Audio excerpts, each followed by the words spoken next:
ভগৱান অতি সোনকালে সন্তুষ্ট হয়। তিনিটা কাম কি?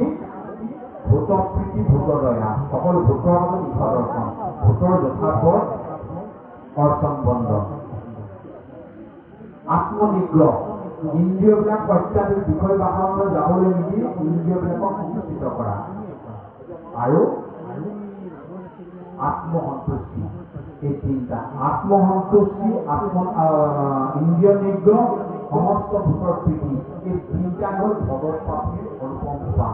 আৰু এই অনুপম সোপানৰ যোগেদি শ্ৰীমদ ভাগৱত পুৰাণৰ সৰ্বশেষ কথাটো হ'ল কি? তুমি সংসাৰ ধৰ্ম থাকোঁতে লৌকিক সকলোবিলাক কৰিবলগীয়া হয়।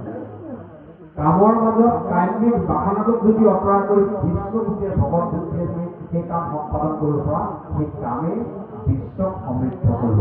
আৰু তেনে কৰ্ম প্ৰৱণতাৰে তোমাৰ যথাৰ্থ অমৰতাই ভৰপূৰ চৰণালৈ যোৱাৰ অনুপম পথ শ্ৰীমদ ভাগৱত পুৰাণৰ মাজেদি অনুৰক্ত হৈ আছে। আৰু এই শিক্ষাই যথাৰ্থ নতুন প্ৰজন্মই ল'ব পাৰে।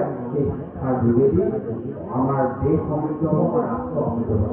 আজি এতিয়া চাব, জাতীয় চৰিত্ৰৰ অভাৱ, ৰাজনৈতিক ক্ষেত্ৰত হওক, সামাজিক ক্ষেত্ৰত হওক, সাংস্কৃতিক ক্ষেত্ৰত হওক, আজি দেশৰ সাংস্কৃতিক ক্ষেত্ৰত বিভিন্ন হৈছে। আজি দেশৰ ৰাজনৈতিক ক্ষেত্ৰখন ভাবিব নোৱাৰা হৈছে।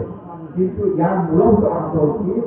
যিখন ভাগৱতৰ সৰ্বত্ৰ চৰ্চা হয়, সেই ভাগৱতৰ মূলভূত বিষয়বস্তু হৈছে আমি কেতিয়াও একীভূত হ'বলৈ কাৰণে ভাগৱতৰ যিটো ন্যায়নিষ্ঠ দৰ্শন, সেই দৰ্শনটো আমি জীৱনৰ মাজত একীভূত কৰিব পৰা নাই। কাৰণ ভাগৱত কোনো বিশেষ ধৰ্ম পৰম্পৰা নহয়।